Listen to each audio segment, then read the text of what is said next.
So the other day, while I was scrolling through my anime list, I noticed a pattern in the releases of this season's anime. That pattern being the large amount of romance animes coming out recently, of course. It may be because we were in February, and the anime studios are probably aware that romance is something that you don't see much IRL. So I decided to watch a couple of them and give some rapid fire reviews. So let's get going! And now, Princess, I must decide what to do with you. Oh. She's fainted. Just like a woman. So Matt had to bring out the doom in me. Someone mask, you ask who it be. Spitting ill shit since elementary. Watson casting spells like a mama. Back in that mad villain era, I be terraforming with the musketry. Biting the dust, see me rising, it's a must in love. Tomo-chan Is a Girl is an anime that caught my eye because, listen, if you've watched my videos, you know fan service is something that will not draw me into watching an anime. What really gets me hooked into an anime is if it has good plot and characters and all of that stuff. The fan service is just a plus, which I see as a little extra thrown in there. It's nice to see here and there, but sometimes it's used as the main driving force behind the show where there's nothing but fan service, and at that point I might as well just watch some hentai. And I know a lot of you motherfuckers be watching top 10 uncensored itchy animes you won't regret watching. But back to what I was saying, yeah, I chose this anime because of the tomboy. I don't care what you say, I will watch anything with a tomboy in it,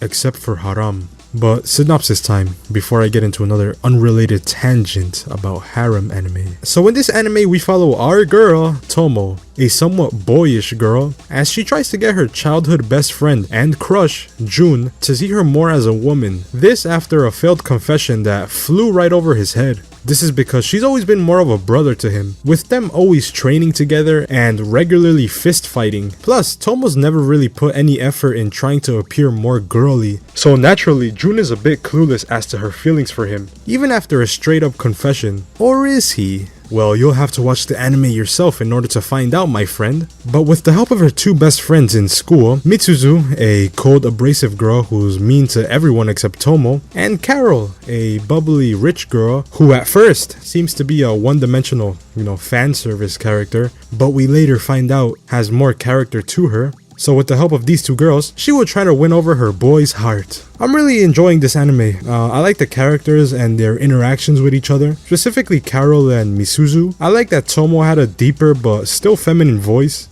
I also liked Carol's voice, although I usually really dislike over-the-top high-pitched anime voices. Carol's was alright though.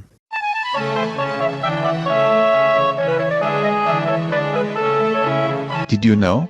Carol's voice actress Sally Amaki was born and lived a good amount of time in the good old US of A. Raised by Japanese parents, she learned both English and Japanese, so she was able to voice Carol in the sub and dub. Pretty cool, don't you think?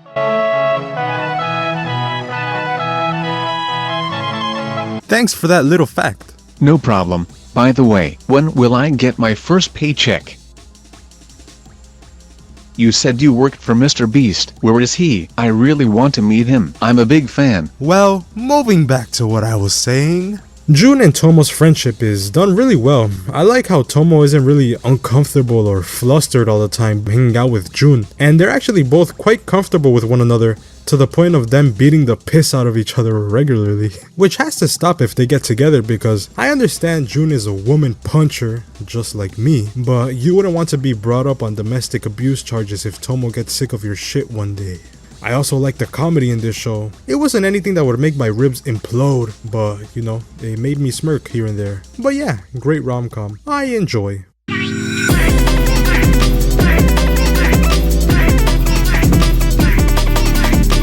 The Angel Next Door Spoils Me Rotten is an anime where we follow Amane Fujimiya, a loner type guy who isn't very popular, as well as Shina Mahiru, a popular girl loved by everyone at school for her highly exceptional academic and athletic features, as well as her stunning beauty and polite mannerisms. All of these characteristics earn her the nickname Angel. So with how different these two are, you wouldn't really expect these two to mix well with each other. But remember, this is anime, where the friendless loser always gets all the girls. So one day when Amane sees Mahiru sitting alone on a swing in a rainy day, he decides to help her out by letting her use his umbrella, causing him to go home without an umbrella and catching a cold. It also turns out that they live right next door to each other, and since they're neighbors, she decides to repay his favor by taking care of him while he's sick, because apparently Japanese people can't be exposed to lukewarm water without catching the worst fucking disease imaginable. But moving on, she decides that she wants to start cooking meals for him after she catches wind of his unhealthy eating habits, and so begins a wholesome love story. My thoughts on this one is, I think it's alright. The characters are a bit bland, like the MC for example. He's pretty much a blank slate with no real personality traits to him, and he's obviously made like that so that you, the viewer watching this anime while eating chips and juice, can say, wow, he's just like me.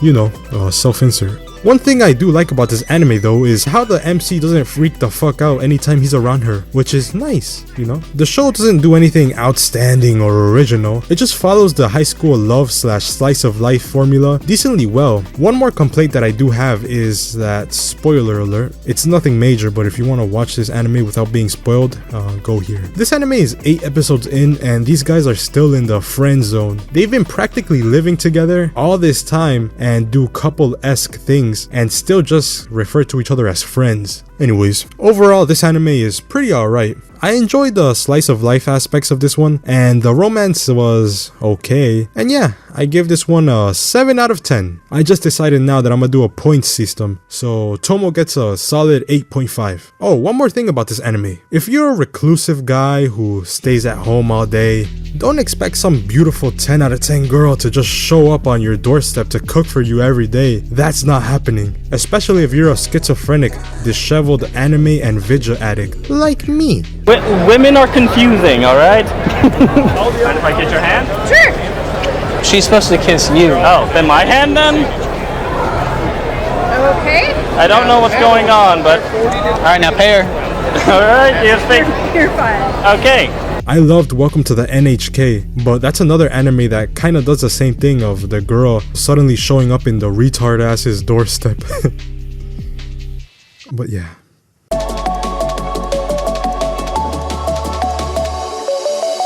In Kubo Won't Let Me Be Invisible, we follow our boy, Junta Shiraishi, a guy so forgettable and unremarkable that people consider him similar to a four-leafed clover, because spotting him anywhere throughout the day is considered a rare sighting. Even when standing right in front of people, nobody seems to notice him. He thinks pretty much everyone at this point can or refuses to acknowledge his presence, when suddenly Kubo-san, a pretty, intelligent, athletic, perfect girl, similar to Shina from the previously mentioned anime, notices and begins to tease him. I like this anime a lot. I like the somewhat softer art style this one has. It's what caught my eye when I was scrolling through my anime list. I like how they get all chibi in some shots, and I feel like it gives the anime a bit more of a wholesome / cuteness vibe, which puts a smile on my face. Shiraishi's character is a bit bland, but I think it's probably done like that on purpose. He's a bit boring to watch and has no real character traits to him, but as he hangs out with and gets teased more by Kubo, I assume he'll grow more into a fleshed out character, or at least that's what I'm hoping will happen. I don't completely mind his blandness as a character, because I don't think it was done with the purpose of trying to get you to self-insert as this guy. I also like Kubo. I'm a fan of the anime girls that tease the MC. It's one of my favorite things. It makes me grin every time I see it in an anime, and so did this one. Something I do have to criticize is Kubo's sudden interest towards Shira though. The guy's got nothing going for him and he's pretty boring. But again, this is an anime where the hottest girl will always be attracted to the socially retarded loner guy, when in real life this will never happen. One more thing, if you squint just enough while watching this anime, you might see something else. But even with all this being said, this anime wasn't made for you to break down or analyze every frame and piece of dialogue. It's just a cute, sweet, slice of life rom-com anime to enjoy and forget your troubles for 20 minutes. I hope you enjoyed this video as much as I enjoyed making it. New stuff coming soon. once I find another topic to talk about, but yeah. Peace. One more thing before I go. Recently, my favorite and pretty much the only VTuber I still watch, Pikamee, announced that she was graduating from VOM's project, which is just another way of saying that she's quitting. And of course, it was another bullying campaign hit job led by our favorite valid people, the 41% crew. I love you! I love you, Ryan! Ryan, I love you! Oh my god! I love you! I love you! I love you, Ryan! I remember seeing a post somewhere that said something like Pika mentioned many times that she was bullied by Japanese people for being half Japanese, half American, and that Americans or foreigners tended to treat her better. And then this happens. She gets harassed by a bunch of deranged trannies living in America. How ironic. Man, there goes my favorite VTuber. I guess I'll watch Pippa now. She seems to be pretty funny too, even though it's not the same. Why is life so unfair? I'm like, damn, question why? Said you go, now my time. Let it go, let it slide. Friends of ride, and she smile. Laughed a little, then it tried. The way she shut me down so crazy.